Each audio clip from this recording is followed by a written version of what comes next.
Hello everyone, welcome back to our channel. In today's video, let's turn our attention to design. I don't think I have had any videos that have been published on design. Just to give you a little bit of background, I was the head of design in one of my previous profiles. I was responsible for the entire brand identity, the creatives, the user journey at an e-commerce platform. So when I was in that profile, I used to look at a lot for mood boards, for inspirations, and one of the brand design agencies that I did follow was Pentagram. And I'll take you through what brought me to follow Pentagram as a design agency and some of the designers from Pentagram. But before that, let me give you a brief as to why this video is going to be about Pentagram. So Pentagram is coming out with its new book that is Living by Design, which is a two-volume history of Pentagram's first 50 years, and it's published by Thames and Hudson in UK, and it's in two volumes by New Thames and Hudson edition.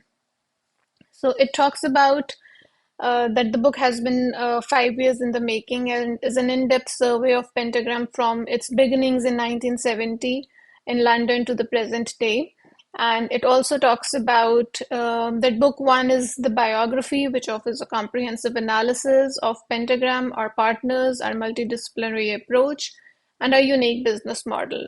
And the book two is about the directory, and it features profiles of all the 50 partners, the past, present, and it's accompanied by extensive coverage of their work.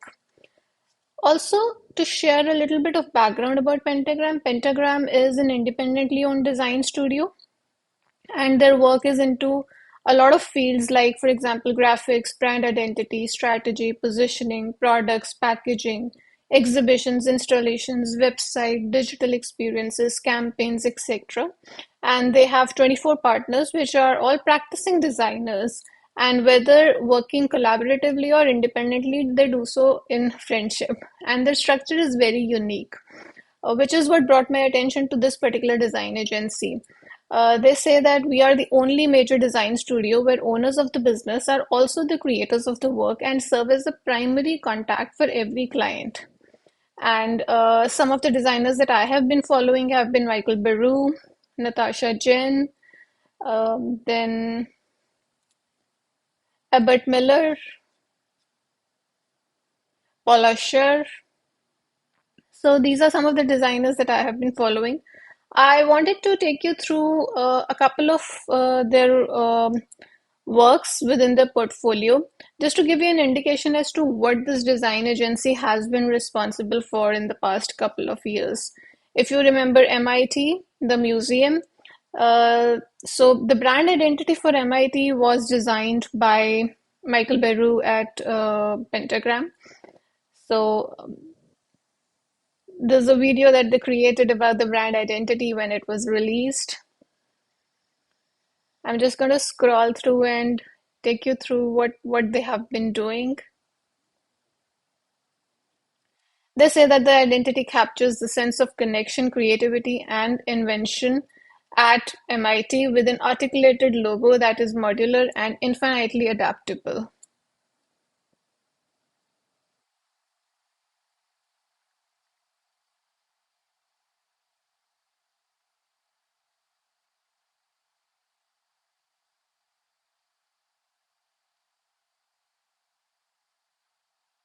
The M's in the logo type meet and intersect to form a right angle that can be reconfigured for different modes of expression.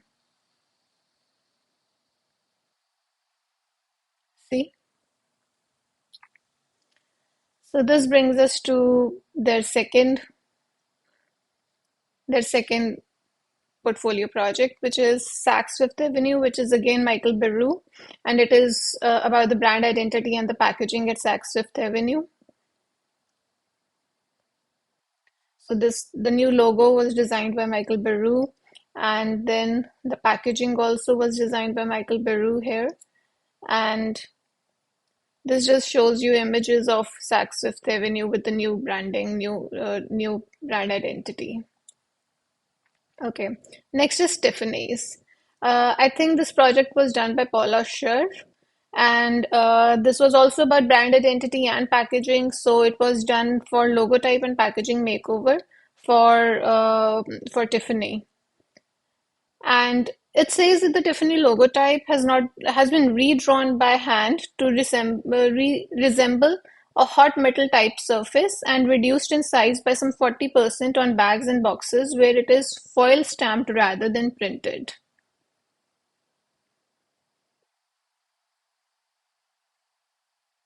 This eggshell blue of Tiffany is very, very popular, so I'm sure this was very deliberately kept and not changed at all. This is more about the project, which basically they talk in more detail about what the project was about. They share details about the partner, the office, and everything. And essentially, they're talking about the same thing, that what they did for Tiffany in terms of brand identity. So let's talk about the next thing was the Victoria and Albert Museum at Kensington. So they did the brand identity and the campaigns for Victoria and Albert. So this new logo that was designed wherein V and A, and you can see that A has only the right hand part of it.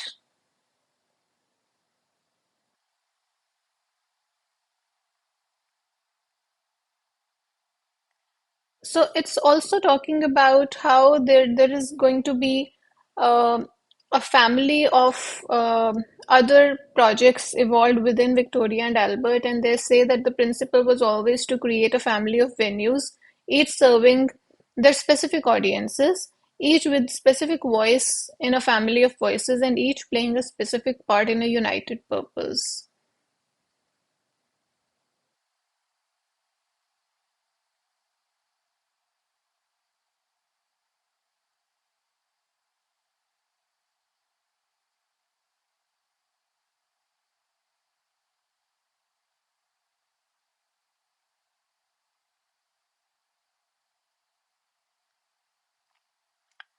Let's now focus on to our next project, which was WGSN.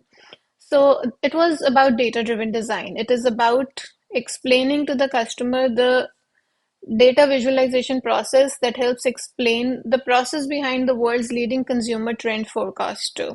That is WGSN. So if you see how they say observe, synthesize, forecast,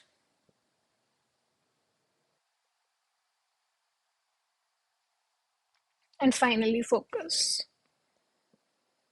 So how they're trying to, and then reevaluate, and then they're trying to show the entire process behind how WGSN uh, comes across the particular trends and focuses on that, and then gives the forecasting for the future. Again, it is observe, synthesize, forecast, focus, and then reevaluate.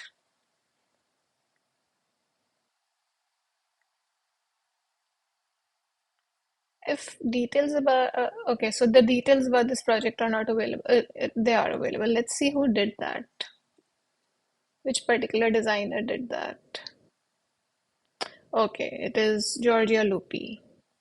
So I'm just interested in these things, like which particular designer did what for the brand in question. Was it brand identity? Was it packaging? And then if you really, really like something, that is where your inspiration and your mood board starts, because then you try and follow that particular designer and see what that designer has done for other brands and see if there is an alignment between what they have been doing for in their past projects and what they're doing now. And you also try to evolve your own style and try and define your own style also. The reason that it is important for me and was important for me previously, more than it is now, because now my profile is different, is because I was not traditionally educated in design. I was a creative director and I was helping my team understand that this needs to be the brand identity for our particular brand. And I was trying to help them understand that this is how we want to position ourselves, this is our strategy, and this is how we want to position ourselves, and at the same time, the user journey that needs to be followed. So for me, I looked a lot at others for inspiration and then tried to define as to this is going to be the style that we are going to adopt for this particular brand. For example, if I'm working at an e-commerce portal, then the style and the brand identity and the customer journey is going to be very different than when I'm working at a B2B SaaS platform. So similarly, so I'm just sharing this so that for all of you out there who are working in this particular field, you understand that not everyone is traditionally trained in all this, but then that is not an end to it. You can always try and find your way to guide your team forward. So let's go to Lululemon. So they did the self-care for Lululemon. They also did the packaging for Lululemon. So for this particular sub-brand that is Lululemon Self-Care, they did the brand identity and the packaging for the same.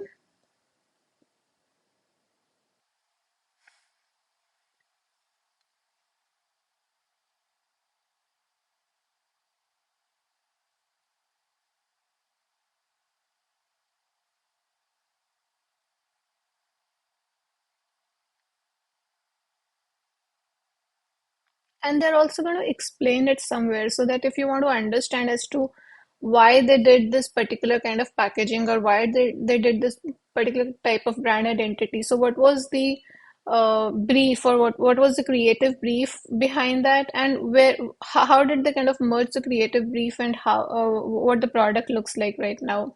For example, the self-care typography appears as a fluid graphic pattern that covers the packaging, hinting at the product's function. So that is how they are defining it to the client also and to us also.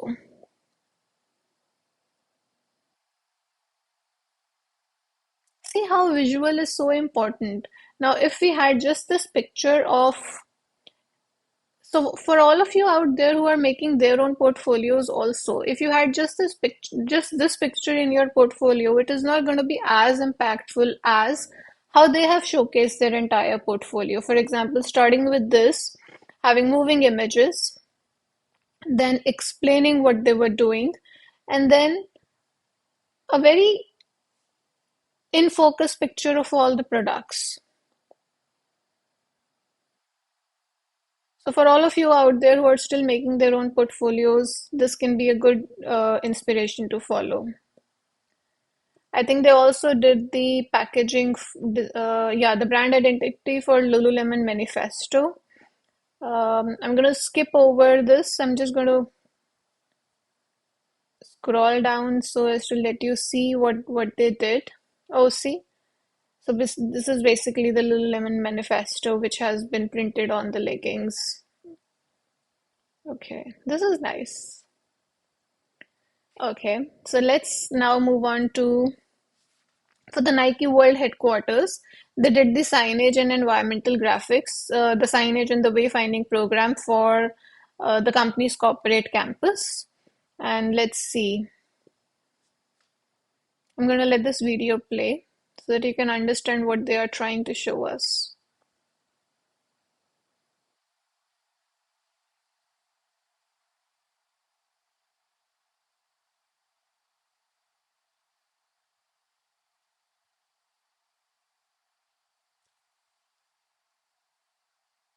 I'm going to scroll down. Let's see the actual images.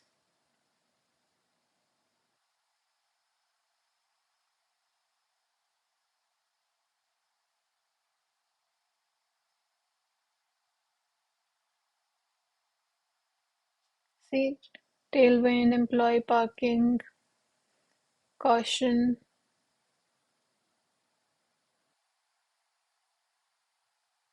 South Campus. I think they had one more video here. Let's see what they're trying to show.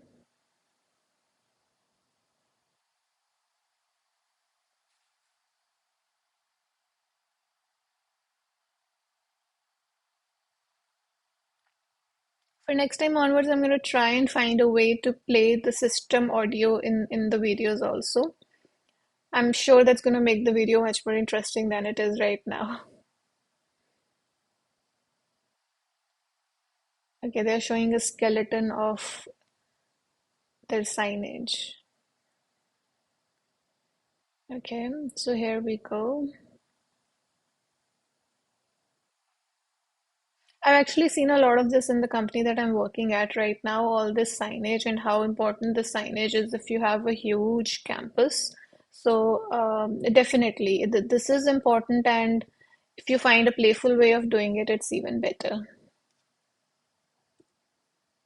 So, this is about interiors and architecture, the store, showroom, and office space for Margaret Howell.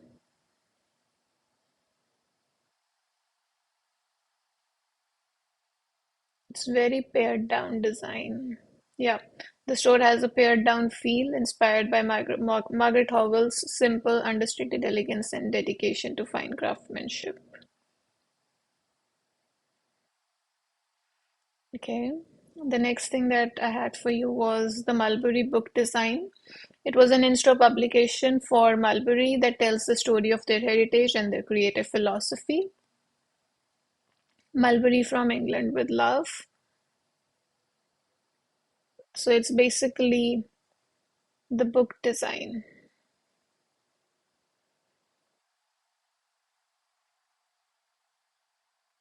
I think this came out across when Cara Delevingne was the brand ambassador for Mulberry, because that's how we kind of see her images in the book.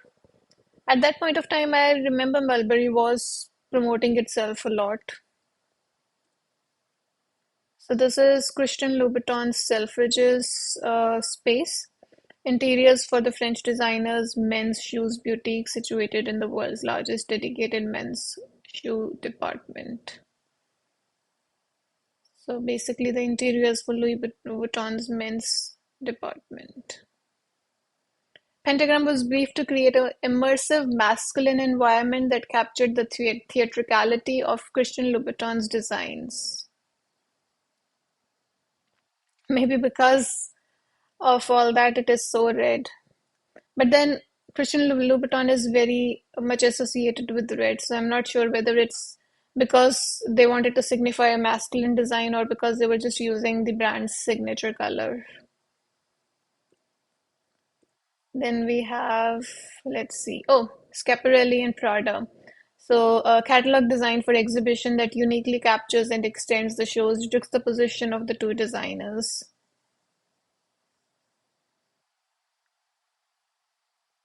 So this would definitely have been an interesting exhibition to see.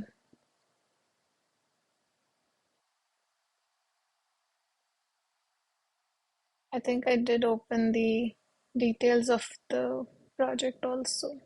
But it's approximately the same. It's mainly, I was trying to know that who did this, it was Abbott Miller. And lastly, I wanted to share the brand identity of CFTA, which was done by Pentagram. So that's it for now. I hope you've enjoyed this video. I'll do a couple of more on design and marketing and luxury marketing, heritage marketing, and all. Do let me know if you want to focus on a specific topic. Otherwise, I'm going to just keep posting videos which I find very interesting, topics that I find very interesting, topics that are my passion.